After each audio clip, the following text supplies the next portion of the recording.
Welcome to our YouTube channel. तो चलिए आज नया सेशन शुरू करते हैं एक द हिंदू का। तो फिर आज हम न्यूज़पेपर उठा रहा हूँ मैं 17 जुलाई से, और काफ़ी सारी इन्फॉर्मेशन इसमें से निकालने की कोशिश करूँगा। आप अपने दोस्तों तक ज़रूर शेयर करना अगर आपको अच्छा लगे तो। ठीक है, तो पहली जो न्यूज़ थी इसमें वो थी कि उत्तर प्रदेश सरकार चाह रही है कि कांवड़ यात्रा हो, लेकिन सुप्रीम कोर्ट ने कहा है कि हम ऐसा नहीं होने देंगे। ऐसा क्यों कहा है?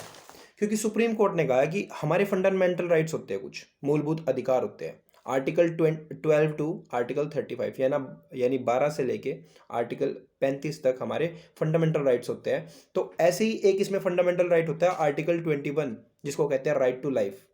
यानी आपकी ज़िंदगी के साथ कोई छेड़छाड़ नहीं की जाएगी। आपको जीने का अधिकार है, आपको खुली हवा में सांस लेने का अधिकार है, अच्छे इन्वायरमेंट में रहने का अधिकार है। तो इसमें ही आता है राइट टू लाइफ, में आता है राइट टू हेल्थ भी है।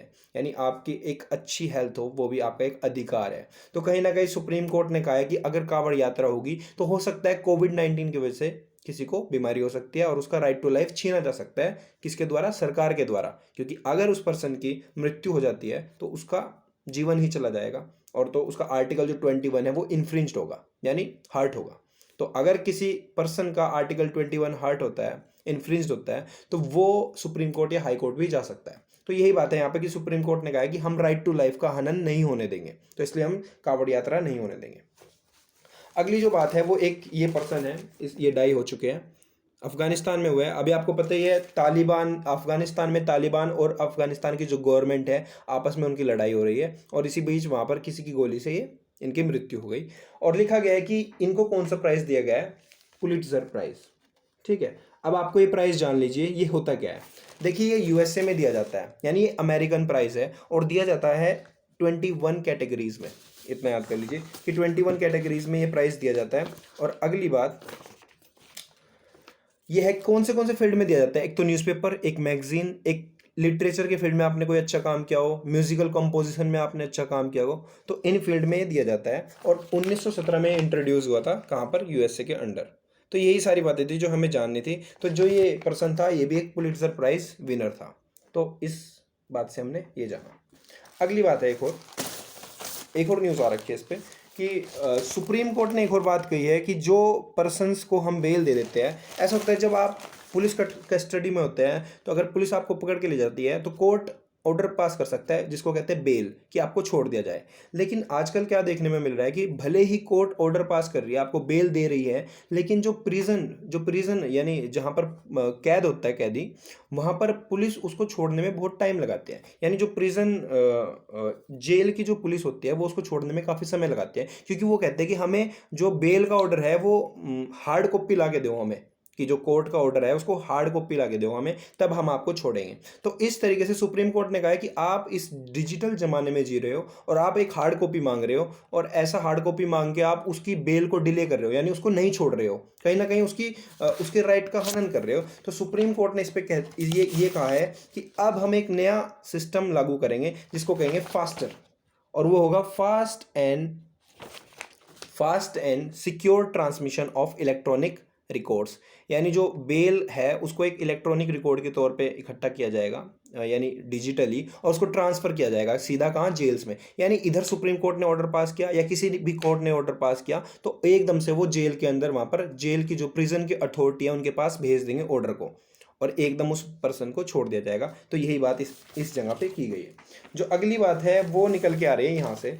इसमें कहा गया है कि जो अफगानिस्तान के पीएम है घानी, मिस्टर घानी कह रहे हैं, वहाँ के जो प्रेसिडेंट है घानी, वो कह रहे हैं कि भाई इस समय पर अफगानिस्तान के अंदर पाकिस्तान के अंदर से काफ़ी सारे आतंकवादी आ रहे हैं, यानी जिहादीज कहते हैं उनको, कि पाकिस्तान लगभग 10,000 जिहादी भेज चुका है कहाँ पर? अफगानिस्तान में। अब आपको पहले अफगानिस्तान का सीन समझना होगा थोड़ा क्या था। मैंने वैसे एक वीडियो बना रखी है डिटेल्ड, लेकिन अगर आप नहीं देखना चाहते उसको तो यहाँ पर समझ लीजिए क्या है। अफगानिस्तान के अंदर लगभग 20 साल पहले यूएसए एंटर किया था, और वहाँ पर आके अफगानिस्तान के अंदर उसने तालिबान को उठा के फेंक दिया था। किसने? यूएसए ने। और उसके बाद से ही अफगानिस्तान के अंदर यूएसए का राज चल रहा था एक किस्म से, और गवर्नमेंट क्या थी वहाँ पे? डेमोक्रेटिक गवर्नमेंट एक सेटअप कर दी गई थी। लेकिन अब क्या होता है, तालिबान फिर से उभर के आता है आतंकवादी संगठन है एक तालिबान, वो फिर से उभर के आता है और फिर से किस पे अटैक करने लग जाता है, वो अफगानिस्तान के अंदर जो यूएसए की फोर्सेज है या फिर अफगानिस्तान के अंदर जो अफगान गवर्नमेंट की फोर्सेज है उनके ऊपर। तो ऐसे होते होते क्या होता है, फिर यूएसए समझता है कि मुझे 20 साल हो चुके हैं, कोई फायदा नहीं है, तो यूएसए वापस कहाँ पर लौटना चाहता है, अपने देश।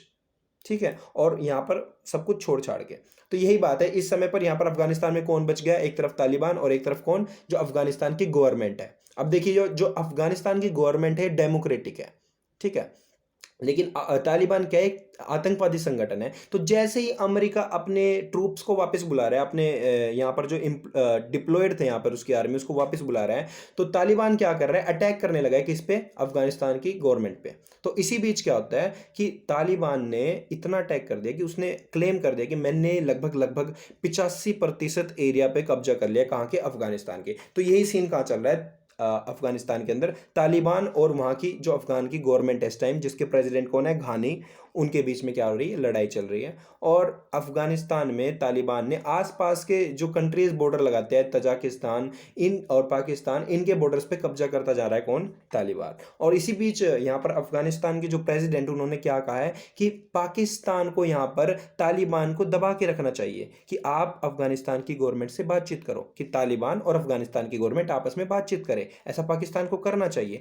लेकिन पाकिस्तान क्या कर रहा है, पाकिस्तान तालिबान को सपोर्ट कर रहा है, और पाकिस्तान ये भी कह रहा है कि अगर अफगानिस्तान की गवर्नमेंट ने तालिबान पे अटैक किया तो पाकिस्तान अफगानिस्तान की गवर्नमेंट पे ही अटैक कर देगा। यानी उसको करना क्या चाहिए, तालिबान को शांत, लेकिन पाकिस्तान वहां पर उल्टा ही काम कर रहा है। तो यही बात यहां पर कही गई है। ठीक है, अब अगली बात कर लेते हैं एक बार, कि ये सारी बात थी। और इसी बीच यूएसए ने क्या कहा है, यूएसए ने कहा है कि अगर अफगानिस्तान में तालिबान फोर्स के साथ, यानी कब्जा करना चाहेगा, ऐसे इस तरीके से कब्जे करना चाहेगा अटैक करके, तो यूएसए तालिबान को रिकॉग्नाइज नहीं करेगा, उसकी गवर्नमेंट को रिकॉग्नाइज नहीं करेगा, और उसको इंसेंटिव्स प्रोवाइड नहीं करेगा अगर अफगानिस्तान में तालिबान की गवर्नमेंट आती है तो। ठीक है, ऐसी रशिया ने कहा है कि जो यूएस से बाहर जा रहा है, कहाँ से, अफगानिस्तान से, वो गलत कर रहा है। एक किस्म से उसने अंधाधुंध डिसीजन ले लिया कि मैं बस जा रहा हूँ, यानी पहले वहाँ पे लड़ाई की आकर और फिर बाद में भाग गए अपना पीछा छुड़ा के। अब अगली बात है, एक यूपी में क्या हुआ है, हमारा उत्तर प्रदेश जो पॉपुलेशन ड्राफ्ट बिल आया है उसके बारे में मैंने एक वीडियो बनाई थी, लेकिन आज मैं कुछ और पॉइंट्स आपको बताना चाहूँगा। यहाँ पर क्या है, इस आर्टिकल के अंदर कहा गया है कि जो यूपी पॉपुलेशन ड्राफ्ट आया है 2021, वो एक किस्म से सही नहीं है।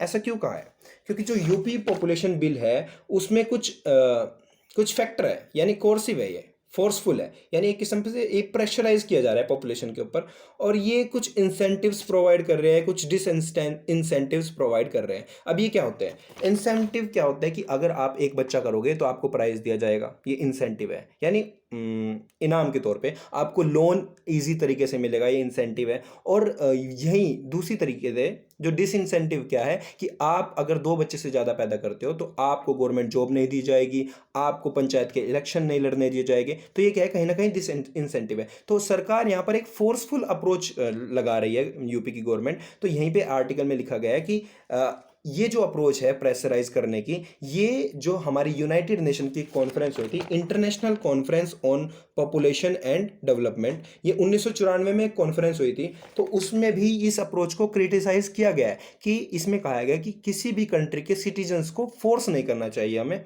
उसके विपरीत हमें क्या करना चाहिए कि वहाँ के जो सिटीजन्स हैं, वहाँ के जो नागरिक हैं, उनको एजुकेट करो, उन्हें एजुकेट करो कि आप अगर 2 बच्चे पैदा करोगे तो उसका क्या फ़ायदा हो सकता है। यानी सरकार को ये अंधाधुंध फोर्स नहीं करना चाहिए, यहाँ पर राइट्स छीने जाएंगे। अब किसी के 3 बच्चे हैं तो क्या वो पंचायती इलेक्शन में नहीं खड़ा हो सकता? अगर भाई किसी की फैमिली में 3 बच्चे हो गए तो वो तो कभी सरपंच बन ही नहीं सकता, इनके अकॉर्डिंग ऐसा हो रहा है।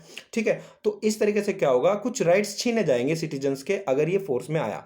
और इसका एक सॉल्यूशन क्या है, ये कहना चाह रहा है आर्टिकल में कि होना क्या चाहिए कि लोगों को समझाया जाए, बस एजुकेट किया जाए कि अगर आप 2 बच्चे करोगे तो क्या फ़ायदा है। वो आगे उनकी मर्जी है कि वो 2 बच्चे करें या ना करें।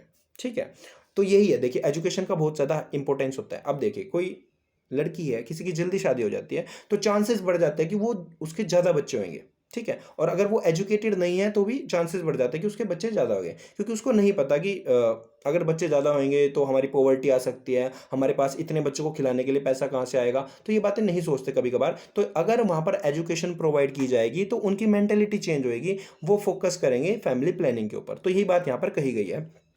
और सरकार को करना क्या चाहिए, हेल्थ सर्विसेज पे ध्यान देना चाहिए। यानी ऐसा केस माना गया है, यूपी बिहार के अंदर ऐसा है कि वहाँ पर जो कॉन्ट्रासेप्टिव्स होते हैं जिससे आप प्रिवेंट कर सकते हो अनवांटेड चाइल्ड को, तो वहाँ पर उसकी दर 10% से भी कम है। यानी 10% से भी कम लोग यूज़ करते हैं कॉन्ट्रासेप्टिव्स इन स्टेट्स में। तो कहा गया है कि इन स्टेट्स में सरकार को क्या करना चाहिए, कॉन्ट्रासेप्टिव फ्री में प्रोवाइड करने चाहिए, और एक ऐसे सर्विस चला दो कि भाई आपको ये प्रोवाइड किए जाएंगे। तो यही कहा गया है यहाँ पर। अब यहाँ से एक और बात निकल के आती है, इसमें बातचीत हुई है नेशनल फैमिली हेल्थ सर्वे। तो इस आर्टिकल में इसके बारे में बात की गई है, मैं बताता हूँ आपको क्या है। तो एक ministry of health and family welfare है, ठीक है, वो एक सर्वे करवाती है जिसको कहते हैं नेशनल फैमिली हेल्थ सर्वे। ये 1992 में शुरू किया गया था। अब इसमें एक देखते क्या है कि भाई हमारे देश में फर्टिलिटी रेट कितना है, कितने लोग मर रहे हैं, ठीक है, कैसे पॉपुलेशन कंट्रोल की जाएगी। तो यही ये सर्वे होता है। ये कराया गया था 1992 में, फर्स्ट कराया गया था। तो ऐसे ही हुआ, उसको कह दिया गया NFSS1। तो ऐसे ही 1 2 3 4। तो जो लास्ट सर्वे हुआ है वो अभी 2019 में हुआ है, उसको कहते हैं NFHS5, यानी फिफ्थ सर्वे हो चुका है। लेकिन जो हमें इस आर्टिकल में दिखाया गया वो बताया गया नेशनल फैमिली हेल्थ सर्वे 4 के बारे में बताया गया। यही बताया कि नेशनल फैमिली हेल्थ सर्वे जो फिफ्थ है वो 2019 में होना था। कोविड-19 आया तो रोका गया, उसकी डिटेल थोड़ी 2020 के एंडिंग में रिलीज की गई है, लेकिन पर्टिकुलरली कुछ डिटेल नहीं बताया गया। तो यही कहा जा रहा है कि जो नेशनल फैमिली हेल्थ सर्वे है उसके अंदर भी जो थर्ड नंबर का हुआ था, कब, 2005 से 2006 के बीच में, तो उसमें यूपी की जो इन्फेंट फर्टिलिटी रेट है वो 3.8 थी।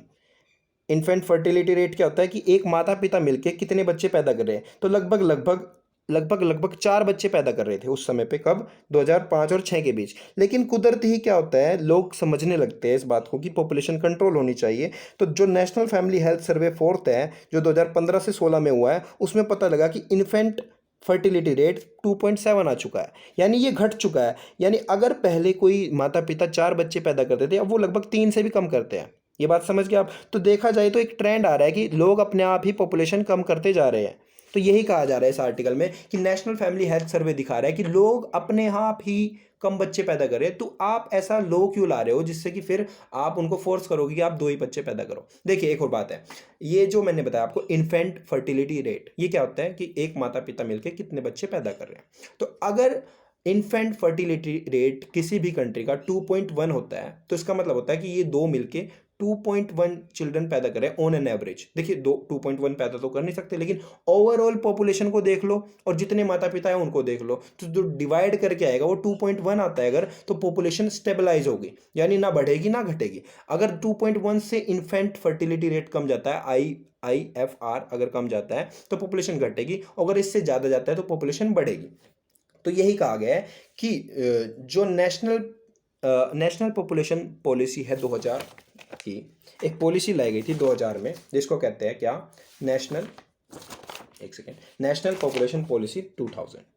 तो इसके अकॉर्डिंग क्या था, इसका एक टारगेट था। 2000 में एक पॉलिसी आई थी जिसके अकॉर्डिंग एक टारगेट था कि कैसे पॉपुलेशन को स्टेबलाइज किया जाए, कैसे उसको रोका जाए, यानी कैसे जो टोटल फर्टिलिटी रेट है वो 2.1 पे लाया जाए बाय 2010। लेकिन ऐसा टारगेट अभी अचीव नहीं किया जा सका है। और इसके अकॉर्डिंग ही कहा जा रहा है कि लगभग 2030 तक हमारी पॉपुलेशन कुछ 150 करोड़ हो जाएगी, मतलब बढ़ जाएगी काफ़ी। तो इसी तरीके से कहा जा रहा है कि अभी पॉपुलेशन जल्दी से स्टेबलाइज नहीं होगी, काफ़ी समय बाद, थोड़े समय बाद स्टेबलाइज होगी। तो कहीं ना कहीं इस जो नेशनल पॉपुलेशन पॉलिसी आई थी 2000, इसमें ये एम्फसाइज किया गया था, ऐसा सोचा गया था कि पॉपुलेशन को कैसे कंट्रोल में रखा जाए। लेकिन आज के समय में वो कंट्रोल नहीं हो रही, तो शायद ये गवर्नमेंट इसलिए ऐसे कानून ला रही है। लेकिन मैं बता दूं आपको फ्यूचर में क्या होगा, पॉपुलेशन स्टेबलाइज हो जाएगी, एक बार पीक को जाएगी 2050 में, फिर अपने आप डिक्रीज होती जाएगी। तो ऐसे कानून लाने की कोई ज़रूरत नहीं है, ठीक है। वैसे आपके अपने पर्सनल प्रोस्पेक्टिव भी हो सकते हैं, बस मैं आपको बता रहा हूँ। देखिए आज के समय में देखा जाए तो भारत में लगभग वर्ल्ड की 16% पॉपुलेशन है, 16। और हमारे पास रिसोर्सेज कितने हैं, यानी हमारे पास संसाधन कितने हैं, हमारे पास कुल पूरे वर्ल्ड का 2.45% क्या है, लैंड है। यानी अगर पूरे वर्ल्ड में 100 बीघे ज़मीन है, 100 बीघे ज़मीन है, तो हमारे पास 2.4 बीघा ज़मीन है। यानी वहाँ का लगभग लगभग 2.45% हमारे पास ज़मीन है। ज़मीन काफ़ी कम है देखा जाए पॉपुलेशन के हिसाब से। पॉपुलेशन 16%, ज़मीन इतनी है। और जो पानी है लगभग वो वर्ल्ड का 4% है, कहाँ पे, भारत के पास। तो ये कुछ फैक्ट अगर आप याद करना चाहो तो वही कहा गया है। अब अगली बात, अब आपको पता है मैंने कह दिया कि पॉपुलेशन अभी स्टेबलाइज नहीं हो रही। देखिए ये पॉलिसी चाहती थी कि स्टेबलाइज हो जाए 2010 तक, लेकिन नहीं हो रही। तो इसके चलते हुए क्या होता है, फिर 2002 में एक अमेंडमेंट आती है, उसको कहते हैं 84th कॉन्स्टिट्यूशनल अमेंडमेंट 2000। तो उसके अकॉर्डिंग क्या होता है कि जो number of seats in Lok Sabha and Rajya Sabha है उनको फ्रीज कर देते हैं। देखिए सीट्स कैसे डिवाइड होती है लोकसभा राज्यसभा में, कि पॉपुलेशन के हिसाब से सीट डिवाइड करते हैं। जैसे अगर एग्जाम्पल के तौर पे देख लीजिए कि अगर हर एक सीट के अंदर 10 लाख लोग हो गए, यानी अगर किसी इलाके में 10 लाख लोग हैं तो उस पर एक लोकसभा सीट आ जाएगी, ऐसा एग्जाम्पल के तौर पे देख लीजिए। तो अब क्या कहा गया है कि किसी इलाके की पॉपुलेशन तो बहुत ज़्यादा बढ़ रही है और किसी इलाके की पॉपुलेशन बहुत कम बढ़ रही है। जैसे नॉर्दर्न स्टेट्स है जो इंडिया की, उनकी पॉपुलेशन बहुत ज़्यादा बढ़ रही है और साउथ की स्टेट्स की पॉपुलेशन बहुत कम बढ़ रही है। तो इससे क्या होगा, अगर लोकसभा की सीट्स को फिर से डिवाइड करने लगे हम, तो नॉर्दर्न स्टेट्स के पास काफ़ी ज़्यादा सीट्स चली जाएगी और साउदर्न स्टेट्स के पास काफ़ी कम सीट्स चली जाएगी। क्योंकि क्यों, नॉर्दर्न स्टेट्स की पॉपुलेशन क्या है, हाई है, और साउदर्न की क्या है, कम है। तो जहां की पॉपुलेशन हाई है वहां पे नंबर ऑफ सीट्स बढ़ जाएगी लोकसभा में। तो ऐसा ना हो कि लोकसभा की जो रिप्रेजेंटेशन है उसमें ज्यादातर हाथ नॉर्दर्न स्टेट्स का हो जाए, यानी यूपी बिहार इनका ना हो जाए। तो इसलिए क्या किया गया था, 2002 में एक अमेंडमेंट आई थी, 84th कॉन्स्टिट्यूशनल अमेंडमेंट, जिसमें लोकसभा और राज्यसभा सीट्स को फ्रीज कर दिया गया था अप टू 2026। यानी 2026 तक आप नंबर ऑफ लोकसभा और राज्यसभा सीट्स को नहीं छेड़ सकते। 2026 के बाद ही डिलिमिटेशन एक्सरसाइज की जाएगी, यानी फिर से सीट्स बांटी जाएगी पूरे देश के अंदर। तो ये बात मैंने आपको बताने की कोशिश की है यहाँ पर। बाकी मैं बताना चाहता हूँ कि मैंने आपको नेशनल पॉपुलेशन पॉलिसी के बारे में क्यों बताया, क्योंकि जो मैंने बात बताई है कि जो गवर्नमेंट अभी पॉलिसी ला रही है कोर्सिव, इंसेंटिव और डिसेंटिव की, इसको क्रिटिसाइज किया था एक तो इस कॉन्फ्रेंस ने जो मैंने आपको बताया 1994 में हुई थी, और ऐसे ही जो नेशनल पॉपुलेशन पॉलिसी है 2000, उसमें भी लिखा गया है कि जो ये पॉलिसी होती है इंसेंटिव और डिसेंटिव की, ये सही नहीं है। इसकी बजाय क्या होना चाहिए, लोगों को एजुकेट करो, लोगों को हम सर्विस प्रोवाइड करें, यानी कॉन्ट्रासेप्टिव्स प्रोवाइड करें। तो यही आज के इस आर्टिकल का एनालिसिस था। अब एक और आर्टिकल आ रखा है, वो ये है, कौन सा, आईपीसी की धारा 124A। अब इसको ही कहते हैं सिडिशन, यानी देशद्रोह का कानून। इसके बारे में एक डिटेल लेक्चर है हमारे यूट्यूब चैनल पे, आप देख सकते हैं, जाके सर्च करना आईपीसी 124A। लेकिन मैं आपको फिर भी बता सकता हूँ इसमें क्या होता है। आईपीसी 124A के तहत क्या होता है कि अगर सरकार को ये लगे कि आप सरकार के खिलाफ हो, देशद्रोह कर रहे हो, तो आपको उठा के जेल में ले जाएंगे, आपको कोई बेल नहीं दी जाएगी, आपको आपके ऊपर कोई ट्रायल भी एकदम से नहीं चलाया जाएगा, यानी अंधाधुंध आपको पकड़ के जेल में डाल दिया जा सकता है।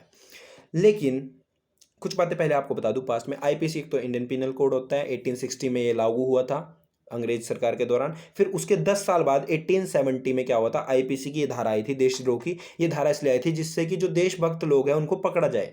यानी सरकार कौन थी उस टाइम पे, अंग्रेज थे, और अंग्रेज क्या सोचते थे, जो अंग्रेजों के खिलाफ वो सरकार के खिलाफ, तो उनको पकड़ लिया जाता था ये आईपीसी की 124A के अकॉर्डिंग। तो इसको कहते हैं देशद्रोह। इसमें जो बाल गंगाधर तिलक है, जो महात्मा गांधी है, इनको भी पकड़ा जा चुका है। तो ऐसे में ये जो धारा थी ये हट जानी चाहिए थी आज़ादी के बाद, लेकिन आज तक ये नहीं हटी। गांधी जी ने कहा था कि जब तक हम सरकार के खिलाफ खड़े हैं लेकिन कोई वॉयलेंस ना हो रही हो, कोई दंगे ना हो रही हो, तो हमारे ऊपर देशद्रोह नहीं लगना चाहिए। ठीक है, ये कहा था। लेकिन आज के समय में हो क्या रहा है कि अगर सरकार के खिलाफ आप थोड़ा सा भी बोल देते हो तो सरकार आपको उठा के ले जाती है, क्या, देशद्रोह के अंदर। तो गांधी जी ने जो ये बात कही थी वही एक जजमेंट आई थी सुप्रीम कोर्ट की, जिसको 1962 की क्या कहते हैं, केदारनाथ जजमेंट। और ऐसे ही 1995 में आई थी बलवंत सिंह की जजमेंट। इन दोनों में क्या कहा जाता है कि सेडिशन यानी देशद्रोह का कानून तभी लगना चाहिए, क्या ये धारा तभी लगनी चाहिए जब आपके बोलने से, आपके विचारों से आप किसी को भड़का रहे हो और वहां पर पब्लिक डिसऑर्डर हो रहा है ना, यानी पब्लिक दंगे भड़क रहे हैं। अगर दंगे भड़के तो आपके ऊपर देशद्रोह लगना चाहिए। ऐसा नहीं कि आपने कुछ भी बोल दिया और आपके ऊपर देशद्रोह लग गया। आज के समय में क्या हो रहा है कि कोई भी कुछ भी, अगर कोई सरकार की खिलाफत कर रहा है थोड़ी सी, तो उसको पकड़ लिया जाता है देशद्रोह में। भले ही क्या लिखा गया है सुप्रीम कोर्ट की जजमेंट में कि वहां पर वॉयलेंस का एक फैक्टर दिखना चाहिए, लेकिन आज के समय में वो फैक्टर कहीं दिखता ही नहीं। फिर भी लोगों को उठा के क्या किया जाता है, जेल में डाल दिया जाता है। कौन सा, आईपीसी 124A। तो यही बातें आज मैंने सब आपको बताने की कोशिश की है। लेक्चर को और बड़ा नहीं रखते हैं, इन चीज़ों के आप स्क्रीनशॉट ले सकते हो, ठीक है। ये लीजिए और ये लीजिए, हमारे टेलीग्राम चैनल पे आप देख सकते हो, ये सारी चीज़ें पढ़ी है, ठीक है। अब अगली बात, एक और बात हुई थी जो पॉपुलेशन कंट्रोल वाली बात कर रहा हूँ, उसमें एक जगह आया था कि सेक्स रेशो भी बहुत ज़्यादा फ्लक्चुएट कर सकते हैं अगर ये ऐसा एक कानून लाया गया। अब सेक्स रेशो क्या होते हैं? नंबर ऑफ गर्ल्स पर 1000 बॉय, यानी अगर देश में 1000 लड़के हैं तो उनके विपरीत कितनी लड़कियां हैं देश में, तो ये क्या होता है? हमारा सेक्स रेशो होता है। अब कुछ डाटा जान लेते हैं। 2011 के सेंसस के अकॉर्डिंग जो इंडिया है उसकी सेक्स रेशो है 943, यानी यहाँ पर 943 लड़कियां हैं 1000 लड़कों में, ठीक है। यानी जो बचे कुछ लड़के हैं वो कवारे रहेंगे, ठीक है, ये आप सोच सकते हो, ठीक है। ऐसे इसी तरीके से यूपी का जो रिकॉर्ड है वो भी कुछ ज़्यादा अच्छा नहीं है, वहाँ पे 903 लड़कियां पर 1000 बॉयज, तो इसको ही सेक्स रेशो कहा जाता है। तो अगर ऐसा कानून आता है जिससे पॉपुलेशन कंट्रोल की जाती है, आपको 2 ही बच्चे करने दिए जाते हैं, तो ऐसा हो सकता है कि अगर किसी के 2 बच्चे के बाद कोई लड़की पैदा होनी थी तो लड़की की पॉपुलेशन बढ़ सकती थी, लेकिन अगर आप कह देते हो कि 2 ही बच्चे कर सकते हो तो फिर वो क्या पता वो लड़की पैदा ना हो, ठीक है, तो उससे लड़कियों की रेशो और घट सकती है, तो सेक्स रेशो पे कहीं ना कहीं अंतर पड़ेगा। तो ऐसे ही हरियाणा के प्रोस्पेक्टिव से देखा जाए, हरियाणा का क्या है, 879 है सेक्स रेशो, यानी काफ़ी ज़्यादा कम है यूपी से भी कंपैरेटिवली, लड़कियां काफ़ी ज़्यादा कम पैदा होती है यहाँ पे, ठीक है। यही बातें थी यहाँ पर बताने के लिए कि यहाँ पर कितने हैं। केरला की जो हाईएस्ट है, हाईएस्ट किसकी है इंडिया में? केरला की। यहाँ पर लड़कियाँ ज़्यादा है, यहाँ पर कितनी है? 1047 गर्ल्स, यानी अगर 1000 लड़के हैं तो उनपे इतनी लड़कियां कहाँ पे है? केरला में है। तो केरला का काफ़ी अच्छा रिकॉर्ड है। तो यही कहा गया है कि सरकार को ऐसे एकदम से फोर्स नहीं करना चाहिए। सरकार को government should not force, it should act as a supporter of our rights, यानी हमारा एक अधिकार है, ये भी हमारी राइट टू चॉइस है कि हम कितने बच्चे पैदा करना चाहते हैं। तो सरकार को हमें फोर्स नहीं करना चाहिए, अपितु हमारे साथ हमारा साथ देना चाहिए, सपोर्ट करना चाहिए कि हम क्या चाहते हैं, यानी हमें गाइड कर सकते हैं लेकिन हमारे ऊपर फोर्स ना करें, ठीक है। तो यही बातें थी जो आज हमने करने की कोशिश की है। तो thank you and hope you like it.